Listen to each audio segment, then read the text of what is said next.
வெள்ளச்சி video எடுத்து ரொம்ப நல்லாச்சு. அதனால வியூவர்ஸ்க்கு ஒரு வீடியோ போட்டுருவோமா? வெள்ளச்சிகிட்ட பேசலாமா? வெள்ளச்சிக்கிட்ட சாப்பிட்டியான்னு கேட்போம், என்ன சொல்லுன்னு கேட்போம். வெள்ளச்சி வெள்ளச்சி சாப்பிட்டியா? சாப்பிட்டியா லட்சி? சாப்பிட்டுச்சான் வெள்ளச்சி. கொத்தமல்லி சாப்பிட்டியா? கொத்தமல்லினா வெள்ளச்சிக்கு பிடிக்கும். இந்த கொத்தமல்லி வந்து வெள்ளச்சிக்கு பிடிக்கும். இதுதான் வெள்ளச்சி. இது வந்து பட்டு. இந்த பட்டு தான் இப்போ பார்த்தாலும் எல்லாம் சண்டை போட்டே கிடக்கும். இது கொத்தமல்லாம் சாப்பிடாது.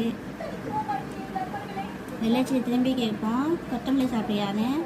வெள்ளச்சி கொத்தமல்லி சாப்பிட்டியா?